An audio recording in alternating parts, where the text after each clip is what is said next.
A very good morning to you. Today is Tuesday, the 19th day of January 2021. Good morning and welcome to the headlines from the dailies right here on your award-winning station, Rise 106.7 FM. My name is Nkechi Tejere, and with me in the studio I have Mr. Bright Omagumi and Mr. Laju Awala. Alright, starting off with the Punch newspaper. The banner headline here says, School resumption. NUT meets Thursday over COVID-19 rules, partial compliance recorded.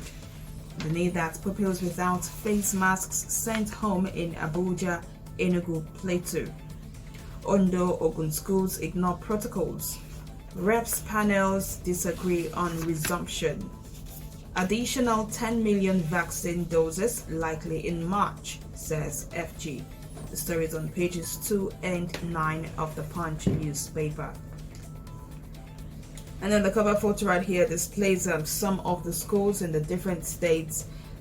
Some pupils who were sent, who were left outside because they had not their nose mask. And we'll see other schools in session as well.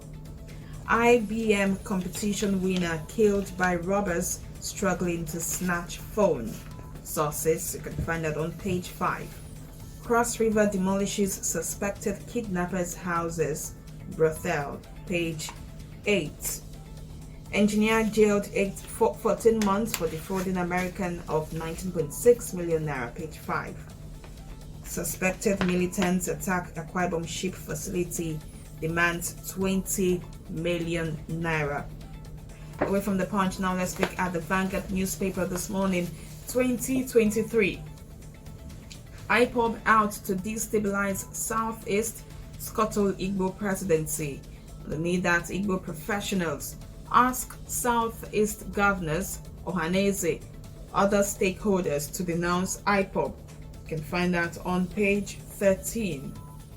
Energy Vanguard, Nigeria's oil rig counts down 29% to 135 in 2020, page 24. Court dismisses suit to nullify Obasaki's, page 12. Kuka didn't denigrate Islam in New Year message, Shoyinka on page 8.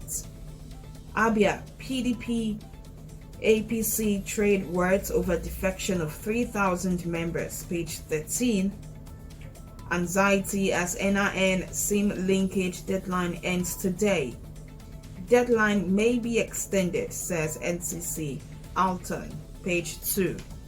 Above the nameplate, border closure failed to achieve objectives, says Professor Asiwaju, page 21. No accord with states to reopen schools January 18th, says federal government, page 5. Insecurity. The Yeti Allah begs as Akeredolu orders herdsmen to vacate forest reserves, page 10. Alright, and the last paper for today, let's look at the Nation newspaper. The Nation newspaper has the banner headline here, 20% of COVID-19 tests return positive, says PTF. PTF, Nigerians must respect protocols to avoid second lockdown. Kanu, I'll work with Southeast, South governors on security. IPOP leader against Ndigbo, says group, page 5. Shoyinka Kuka's position on state of the nation in order. Alright, so these are stories that made headlines this morning on the front and back pages of the Nigerian dailies. And quickly we're going to be talking about some of the trendy stories as we have them here. Today is the deadline for those who have that name, and there are some challenges already trailing this particular exercise. We still see the large crowds of people at the different registration centers still haven't been able to undergo this exercise. And with all these deadlines coming to play now, it seems to me that they may just be an extension for this registration. But looking at the exercise in itself, if we want to rate this exercise, I would say that a lot really hasn't been done. First of all, you want to look when you want to ascertain the numbers of SIM card or holders of SIM card that we have in Nigeria. Now, you might be wrong if you just go ahead to use the population or assumed population of Nigeria, which is 200 million. Okay. Now, some citizens have got up to 5 SIM cards. So, if we should go by that, which we know for sure, some have 5, some have 3, some have 2, then we should be talking about maybe up to 400 million subscribers, and that should be the range of the figure. Now, talking about the registration so far and how the telco have been, partnering with NIM and all of that, I think more of the challenge is coming from NIM. NIM is getting everyone all confused. It's like we don't know what we want as citizens. Now, with all of this deadline also being fixed or fixated, it doesn't show that the Nigerian government or the system, the agency like NIM, has any respect whatsoever for the citizen. Some of those things that happen in Nigeria can't happen elsewhere. You can't wake up all of a sudden and give deadline to telecom operators and users that they should obtain certain code and to be linked. If they don't, they will be disconnected. Naturally, it's within the purview of this agency and the telecom operators to do their job without even bothering the customers. Now, the customers, for example, were not refusing or did not refuse to link their SIM or obtain this NIM when they were buying the SIM card. For example, when they bought the SIM card, the telecom operators did not mandate them to register it. Okay. It took another years for them to call again for registration, which the customer, customers responded to. They registered, and all of a sudden we are talking about linking NIM. So it's all confusing and all disrespectful to the customers and citizens of this country, with all due respect. Now, when you look at the issue of linking, first of all, the other time we were told that when you dial the code *346 or so hash, and you're going to get your NIM, and everybody was trying to do that, and all of a sudden too, the NIMC came out and said no, we're no longer going to be verifying those with that NIM that they got via the dialing of the code *346, that they need to also go and register first at the various centers of NIMC to obtain their NIM, that the one they obtain via the code would not be validated. After they must have gotten it, and that they should also come. They should also come. That if they don't go to the centers to register, that one will not be valid. That was what they said, and I was wondering why should you mandate people? And at the same time, we're talking about the issue of COVID-19. The same NIMC came out and protested that they don't have PPEs against COVID-19. And after some time, it was settled and they resumed office again. So this whole confusion here and there is rather unfortunate. It appears we do not have direction. We do not have people piloting affairs in this country. That is why an agency of government like the NIMC can come and decide whatever it wants to do, and the government just look at them and allow them to carry on. They're subjecting Nigerians into untold hardship.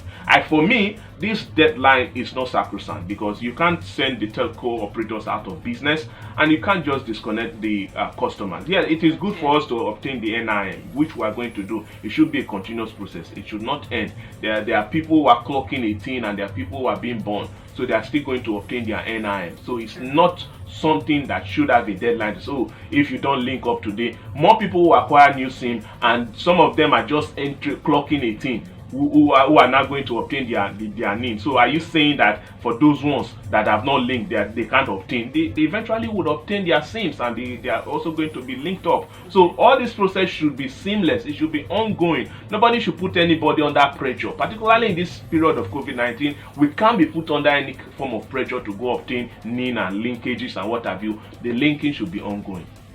Okay, Mr. Lajo, is that your stand as well?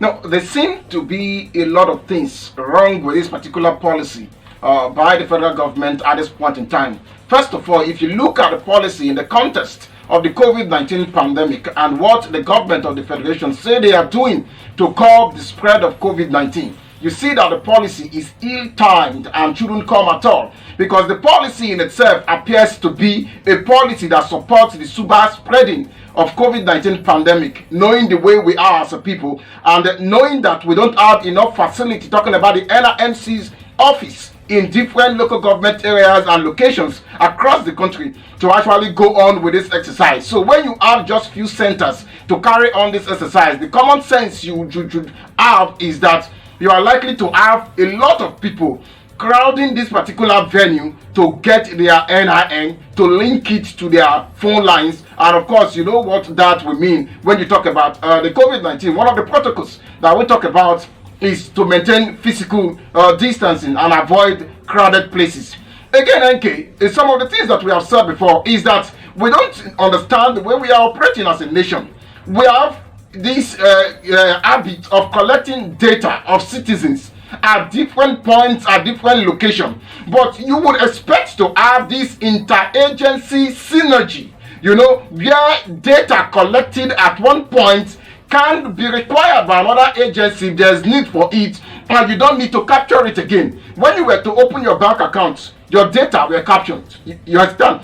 When you were to register your SIM card, they also captured your data. If you want to get your international passports, they capture your data. If you want to get your voter's ID, they capture your data. So what is happening that at every point in time, the citizens of this country must appear in person for their data to be captured, and it has been captured by other agencies of government before. Even driver's license. Driver's license card. There should be a general linkage. So that is exactly where I'm going to. So to the extent that we have this problem of all agencies wanting to capture their data independently is another serious problem. Then again, I don't think the telecommunications companies, they have a lot of issues here, because they have taken a step further, like Mr. Bright noted, that they provided a code and said with this code you can generate your NIN and also link it to the way and all of that to your BVN. Okay, I understand we are out of time, but unfortunately this is where we are now, and we don't know where we'll go from there. Can those in the villages link up, particularly in the river? I wanted to go into all of that because, for example, when we start local government, I don't know if they have more than one center.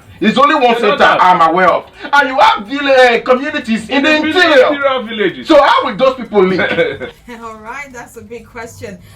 There's still a lot to be done, so I don't really think that this deadline is going to be sacrosanct, and I hope that the federal government looks into this and see how they can work this out. Well, that's how much we can take this morning on the headlines from the dailies on Rise 106.7 FM. Time is always our friend, but what can we do? We just have to go. But then you can get yourself a copy of any of the dailies for today and have yourself a good read. Thank you for listening. My name is NK. Good morning.